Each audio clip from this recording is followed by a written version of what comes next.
Ke informasi lain, pemirsa Polda Banten menyelidiki kasus dugaan pemalakan yang dilakukan Oknum Kadin Cilegon terhadap PT Chandra Asri Alkali dengan modus meminta proyek senilai 5 triliun rupiah tanpa proses lelang. Sementara Ketua Umum Kadin Anindya Bakri memastikan investigasi digelar untuk mengusut permintaan jatah proyek tersebut.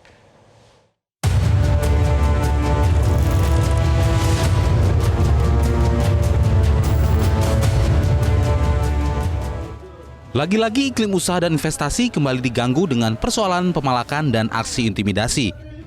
Kali ini menimpa Chandra Asri Group yang menggarap proyek strategis nasional atau PSN di kawasan Cilegon, Banten.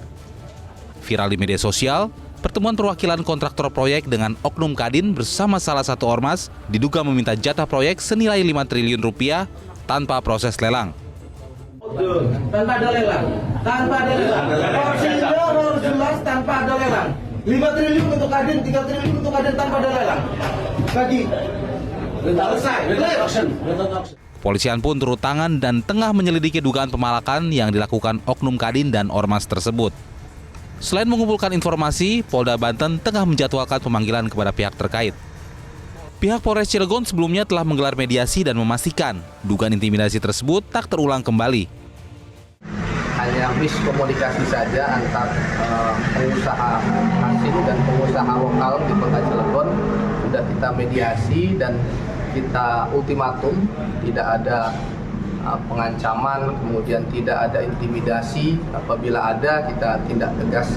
Alhamdulillah kemarin berjalan dengan lancar mediasinya dan kedua belah pihak juga bersepakat tidak adanya ancaman maupun premanisme seperti itu. Sementara itu, Ketua Umum Kadin Indonesia Anindya Bakri berjanji mengusut anggotanya yang diduga memalak investor di Cilegon, Banten. Menurutnya, Kadin telah membentuk tim untuk merespon keluhan dari masyarakat terkait peristiwa dugaan pemalakan investor di Cilegon. Nah, intinya kita mengerti bahwa 8% itu mesti dicapai dan juga pertumbuhan ekonomi mesti tercapai, investasi mesti masuk, dan Kadin tugasnya untuk mengawal. Jadi kalau ada hal-hal seperti itu lebih ke arah oknum dan itu levelnya kan kabupaten kota, sehingga kita akan bekerjasama dengan provinsi dan Kadin Indonesia juga mengerahkan WKUK hukum dan organisasi untuk benar-benar kita menindaklanjuti dan menyikapi secara bijak dan cepat. Kadin Indonesia menyiapkan sanksi jika Oknum Kadin terbukti bersalah dan terlibat langsung dalam pemalakan proyek investasi di Cilegon. Selain sanksi pembukuan sementara, pencabutan mandat organisasi, Kadin juga akan menggelar audit internal untuk mengevaluasi Kadin Cilegon dan Provinsi Banten. Tim Liputan Metro TV.